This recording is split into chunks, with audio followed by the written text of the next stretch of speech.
So we're going to get Robert Shoemaker to come up while we find his presentation. And Robert, they didn't give me much on your bio, man. So we're going to let you introduce yourself a little bit. It was cut and paste. Let's see. You do have it? Good. So I can't say that Robert is on the board of directors for the National Grazing Lands Coalition. Recently, I guess a year now, Robert, is that right? Pardon me? You've been on the board a year? Yeah, I'm still green behind the ears. So, but it's a great addition. Glad to be working with him, and I'll let him give a little bit of his bio when he gets started here. Thank you. Yeah, so I think we're going to get this here. The reason I don't have the bio, when you're sending this thing in, there wasn't enough room to put everybody's information on there, so it was kind of a cut and paste deal. Anyway, I'm Robert Shoemaker, and I did have beef cattle for about 30 years and came from a dairy farm and worked with AFGC, and I also worked with the Division of Soil and Water Conservation in Virginia, which worked with the Chesapeake Bay programs and water quality, so forth and so on. But the presentation I'm going to give today, we had a lot of help from a lot of people. Dr. Gabriel Pent, who's at the research station in Steele's Tavern, Dr. Alan Franzluebbers, who's USDA-ARS, done a lot of great work in soil health. Carl Stafford and Dr. Wade Thomason helped us with some forage analysis. But the title is Soil Health Impacts on Nitrogen and Grazing Recommendation for Stockpile Fescue. So we've been talking about stockpiling fescue for 30, 40 years, even more, maybe 50 years. And it's a great practice, it really is. And so I'll kind of go over what the general recommendations are now. They vary from university to university, but they're kind of the same. So I'm going to share some other information with you which really isn't contrary to what we've been preaching for 50 years or so, but hopefully we can supplement it and step it up a notch. Now, two things I want to cover. With soil health, the great thing about soil health is what the heck is it? You know, it's such a broad range of topic. Well, I'm going to try to get very specific as what a soil health function is, how do we measure it, and how do we take advantage of it? And that's with nitrogen management. And we'll get into a little bit about what the CO2 burst test is, a soil health measurement that Dr. Franzluebbers came up with. And essentially what we're doing is measuring CO2 release in a soil sample from a field. We aren't changing carbon to nitrogen. It's just an indicator of how much nitrogen will become available from that soil over a certain period of time.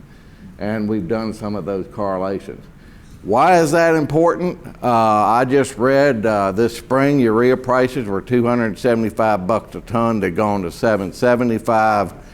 We went from 40-cent nitrogen in Virginia up to probably over $1 if you can get it. And I just read an article a few minutes ago, that price is, they think that price is going to remain firm for some time to come. Now, corn growers this spring are going to be subject to it. Will it still be in place by next August when we start the stockpile of fescue? I don't know. The other is we did a couple of studies, where the normal recommendations put your nitrogen on in August, don't graze until early December, probably late November, maybe even January. You know, defer for 120 days. But we compared that to what happens if you come in a little bit earlier, take some off, about half, and let it regrow. What does that do to total dry matter production? And again, in most universities that put on some amount of nitrogen, I apologize, up here it says 60 to 100 pounds a kilogram of nitrogen per hectare. If you don't have a PhD, that's kind of roughly pounds per acre, a little bit less. But these recommendations were developed in the 60s to 70s, possibly in some cases and I wish Dr. Gary Lacefield was in here, I saw him earlier, but probably in some areas that weren't well-managed pastures. You know, we do not consider, in my opinion, what the long-term cropping system on a particular field is. But put some nitrogen on, defer grazing until late December, and in those studies they were getting 15 to 20, 25 pounds of dry matter production per pound of nitrogen that they put on. So we conducted 3 trials, 2 in 2018, 1 in Augusta County 2020, that's at the Steele's Tavern Research Station. We put on 0 at 40, well, say 0, 40, 80, and 120 pounds of nitrogen per acre, replicated to look at the nitrogen response. We took a CO2 test, which I'll go through in just a second. But then we came back on each of those plots and we took a section of it and harvested once, like a general recommendation. Then on the other half, we harvested an intermediate about October 1 and then came back and harvested again. There's a typical pasture that we have in Virginia. So this slide can get complicated. But what this is saying, we've got 2 deals here. We did economic threshold. If you want to put on nitrogen and get yield, you can increase yield. Quite often you can increase yield, but what it's going to cost you. So we did an economic threshold. This is on 90 sites, 90 site years, Georgia, South Carolina, North Carolina, Virginia. So here up at the top is we need, our break even is we got to get at least 5 pounds of dry matter per pound of N on this curve.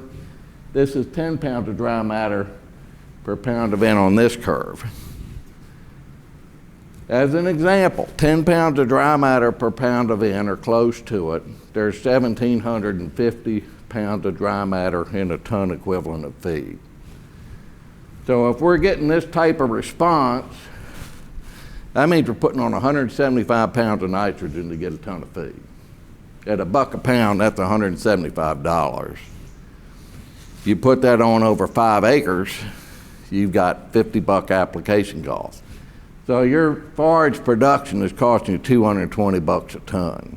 Do you have different opportunities buying hay, whatever? So in other words, sometimes this stockpiling can get expensive. But what we're plotting this with is soil test biological activity. We're measuring the microbial activity, which is a direct relationship to what type of nitrogen release we'll get from that soil. And from that, Dr. Franzluebbers has calibrated what type of nitrogen rate. This is about 25 pounds of nitrogen per acre.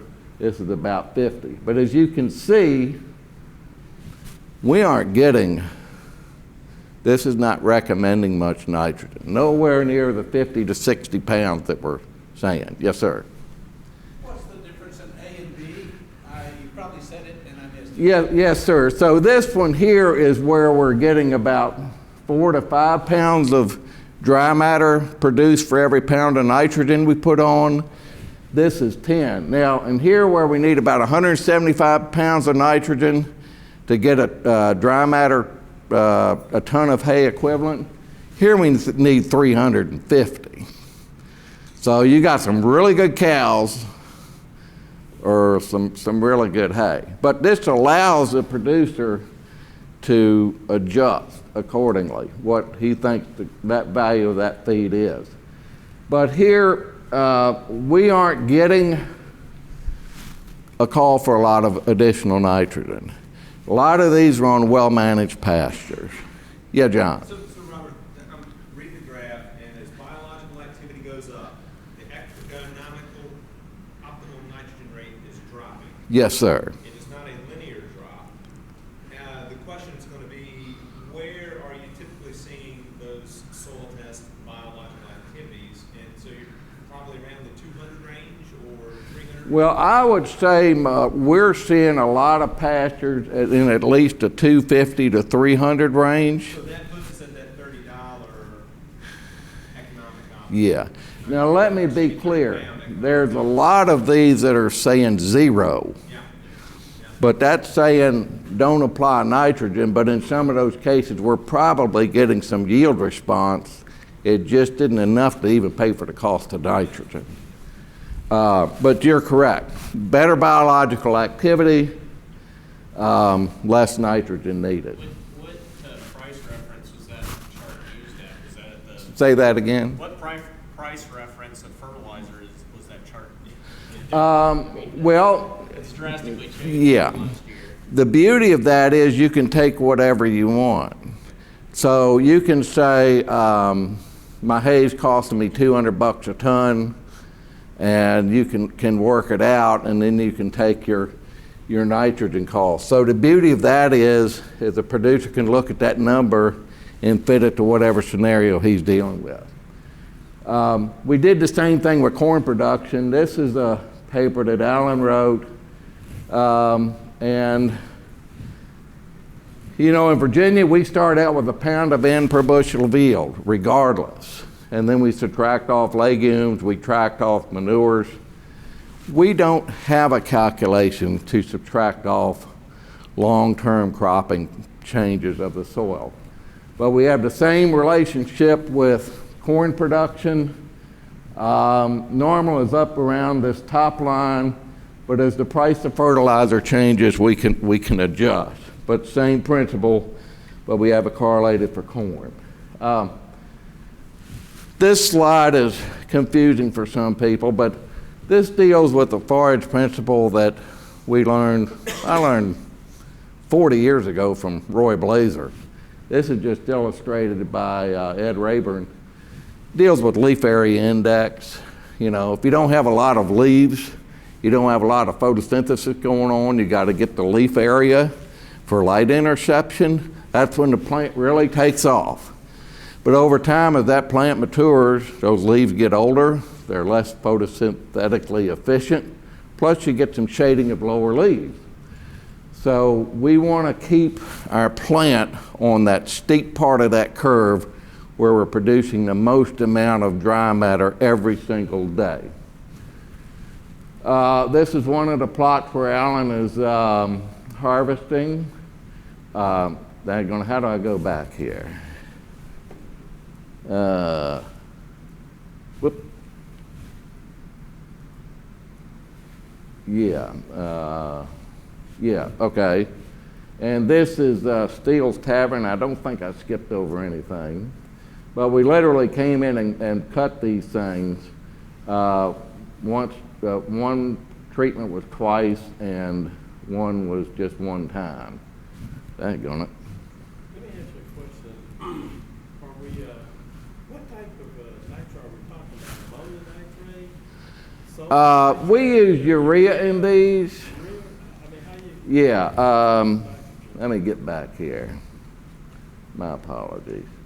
Yeah, so we used urea, but we measured, so we use urea, sulfur coated in a lot of these things, so to prevent volatilization in one of them, we did use straight urea. So let's look at this. This is a combination on two plots with nitrogen rate going across this way and comparing the one single cut versus the double cut, coming in October and then coming back cutting it again. At Dinwiddie and Madison, if you look at this green, the solid green line up here, that's what we produced with the normal cutting. Put on the nitrogen, defer grazing until December. Essentially what we found is where we came in early, this is what we got, and then we came in again, and that's what we got. Essentially on these two trials with the double cut, that first cutting essentially acted as a bonus cut. It was what we would get with just grazing it once versus coming in and cutting it twice. How am I doing on time? Okay. So, and I'm gonna go over that real quick, and I'm trying to stay on time. But what we did, if you look at this, with this being essentially a bonus cut, we had 4,000 pounds of dry matter with 0 pounds of nitrogen, And so if this is your bonus cut, you darn near increase yield by 50%. Here you had about 2,000 pounds on your regular deferred grazing, but if you add these two together, you have about a 50% increase in dry matter production, simply by possibly opening up a gate. Sorry, I'm a little lost here. Yeah, I know. But Yeah. are you saying on your first application before your first cutting, you got a cut, and then there was residual nitrogen still at sufficient quantity on your second cutting? Are that? Yeah, right. So right here, this is where we put down no nitrogen. Okay. And where we put down no nitrogen and just grazed it once, we got about 4,000 pounds. But where we grazed it twice, we got this amount and that amount, so we got about 6,000 pounds. Now, we also looked at increasing nitrogen. The long and short of this study is we increased dry matter about 50% by managing leaf area better, but by putting on added nitrogen, we probably only increased yields by 3 to 4 pounds of dry matter for every pound of nitrogen we put on, and that's not a very good response. On both of these, we had very good biological activity, probably around 350, 375. So now at Steele's Tavern, the next year, I got this in a different form. This is your deferred, just cutting it once. This is the total of cutting it twice. Cutting once, cutting twice, cutting once, cutting twice, cutting once, cutting twice.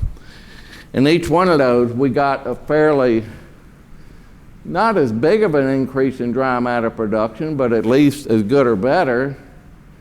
But look at the nitrogen response. We got literally no nitrogen response. Our part per million on this one was running right at 450. Excellent biological activity. There was a little bit of an interaction with nitrogen and grazing twice, but probably not enough to justify the nitrogen. I'm going to skip this slide. I want to stay on time, but this is a friend of mine that took this picture in October 1 of this year. He had fescue leaves that were 24 to 30 inches long. So think about where we are on this leaf area unit. This is the way my dad used to make me clip pastures. This is the way we clip pastures today. I don't know if there's anything to this, but this is some work I'm pretty sure Dr. Harlan White did in '76. Fescue clipped down to the bone, and then we put on nitrogen, clipped down to the bone, and then we put on nitrogen and left 6 inches when we first put the nitrogen on. There's got to be an interaction likely between nitrogen rate and residue. See if I can get through this next. All right, I just put this on real quick. I want to stay on time. Anybody know what this is? This is a picture of a graphic for Charles Dickens' Christmas Carol, written 1843. Do you know what? Does anybody want to know why people were dressed up in coats when he wrote this thing? We were in the end of the Little Ice Age. So we talk about climate change. I'm an optimist. I'm glad we're having global warming because we just came out of a little ice age 175 years ago. Well, what does that have to do with the talk? Here's how CO2 levels have changed, and this is Mauna Loa, but I'm assuming in Virginia and everywhere else have kind of gone up. We've gone from 320 to 420. What in the world does that have to do with fescue? This is what it has to do with fescue. This is the study they did on CO2 levels, 400, 600, and 800.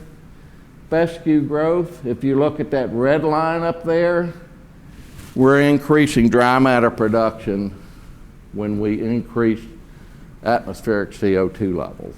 These C3 plants respond to additional carbon dioxide. This is thing that Wade Thomason did for wheat, but in Virginia, our temperatures have increased. Also,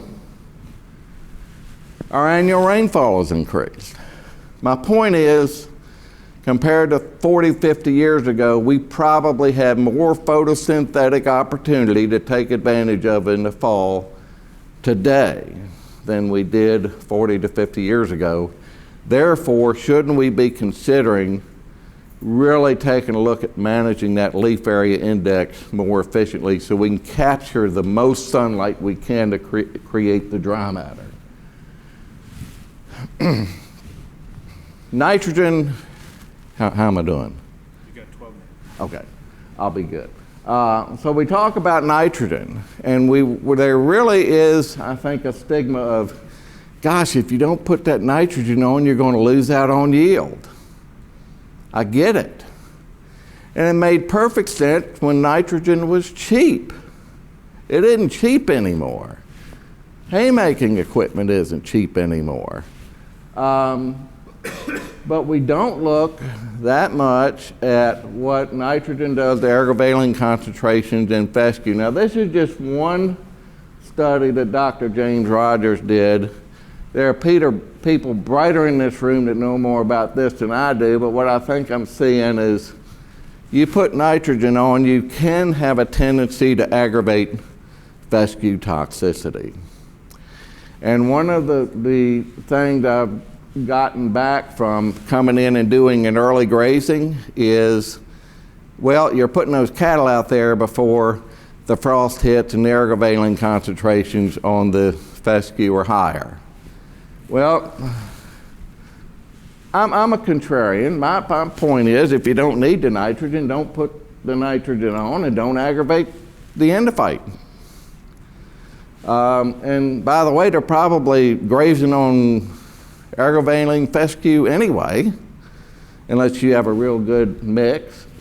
But even in this study, the aggravating even earlier on is lower with no nitrogen than if where we put a lot of nitrogen on. So are we putting nitrogen on, not getting the yield, and then getting the double whammy of decreased animal performance? I don't have enough data to tell you that, but I do have, I think it's something we need to think about. Results, I'll try to be real quick. What we found, we got some nitrogen response at Madison and Dinwiddie, but really not enough to probably pay for itself in most cases. The CO2 burst, I think, was a good indicator. At the other site, Steele's Tavern, we didn't get any nitrogen response. In all cases, the double cut system had greater total yield than the traditional single cut system across pretty much all nitrogen situations and at all three sites, some more than others. The CO2 burst test, which Dr. Franzluebbers has developed, taking a 4-inch soil sample, seemed to be a good indicator. Now, one thing at the Augusta site is we only took forage analysis of that site, not at the others. So even though we got just a little bit more dry matter, we got better digestibility, higher quality forage. So in terms of total digestible forage, we probably got an increase. So I think we have opportunity with the soil health test. I think we have opportunity with having more photosynthetic opportunity we need to take advantage of. The CO2 burst, we've got 90 site years on that. That's somewhat more established. With the double cut system, what I'm talking about here, I've got 3 trials. You know, it follows good forage management principles, but I got 3 trials. So I think it's something we can build on. And with that, I'll close, but at the end of the day, I think we can step it up a notch on managing stockpile fescue pastures with these types of tools.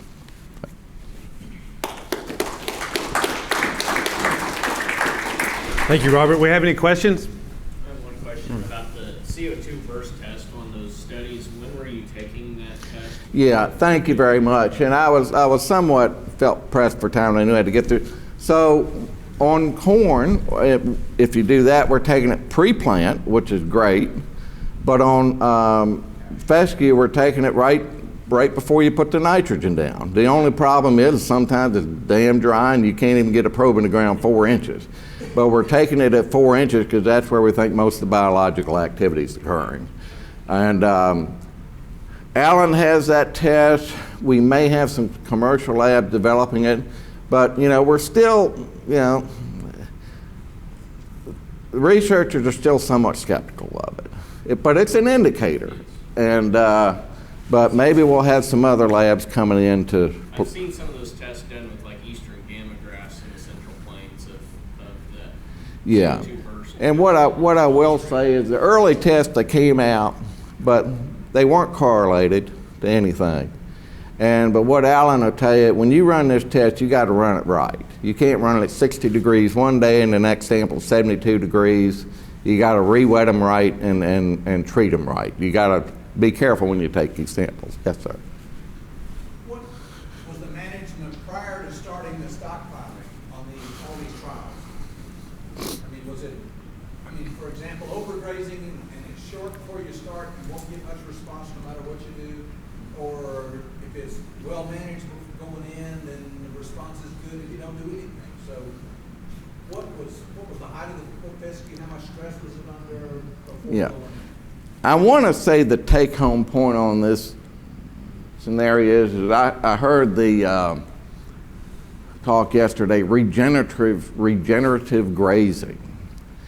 And I'm not so sure, and Gary, you're here when we did these early fescue trials. I don't know if they were all on well-managed pastures or research station, but I think what I'm seeing is we're seeing a different type of dynamic on well-managed pastures. And that's where the soil health and rotational grazing really comes home to roost. And so I think that's the trend that we're seeing. So I think all of these were fairly well managed fescue-based fields where these studies were conducted, in my opinion. Yeah, they were. Now, there were a few on the left-hand side that, the 150, 200 part per million, those are actually pasture fields that do just come out of crop production. But over a couple of years, that's what we're seeing. And Chris and I had a conversation. There's a whole heck of a lot of difference in a pasture field where you take off 1 or 2 cuttings of hay versus grazing it year-round. And Chris can show you some data that he had that he's getting better responses. But I said, Chris, to these fields, were they hayed? Yes. So this is at least giving us an indicator of where we are on this sliding scale. Not every pasture is the same. So we've had this conversation, and I want to introduce it to the audience just to think about. It's clear if we're going to harvest and create more opportunity for photosynthetic activity because of leaf area management, that sort of thing. That's all well and good. The challenge in my mind is if I bring those cows in, and timing is important, but I can bring those cows in, I may end up fouling pastures or creating a situation where I don't really get the regrowth that I might have gotten or the utilization that I might have gotten with a clipping type study. So I think that's kind That's of correct. I think the other part of that, though, is you look at, so there's a couple of components on the climate change aspect. We may see less fescue in some of these systems because of the heating. And I think we can go and observe pastures now where we're seeing more encroachment of other species because of those changes in climate. To your point about the opportunity, what it suggests is if it's going to be warmer, we're going to have more growth later into the year, then maybe our recommendation for starting the stockpile in August can be shifted back a month or so, at our latitude. So maybe we need to think about, well, you can start the stockpile in September as opposed to the 1st of August, which is what our traditional recommendations were. Because we're going to have more growing season on that backside. just because it's gonna be warm. Yeah, and 2 points, in these 3 trials, we had pretty good growing seasons. The thing I love about averages is we never see an average year, although we think, you know. But that, and we were doing clipping, so we did not have the impact of grazing, trampling, and so forth, but it's a start, but I think 2 points are well made. Any other questions? Great, thank you, Robert. Thank you. So I'd like to thank everybody for attending this session. I think it was a great session, good questions, good interaction, and I think they're probably about to serve lunch if they're not already, and there will be, I think, a few presentations during lunch, but thank you.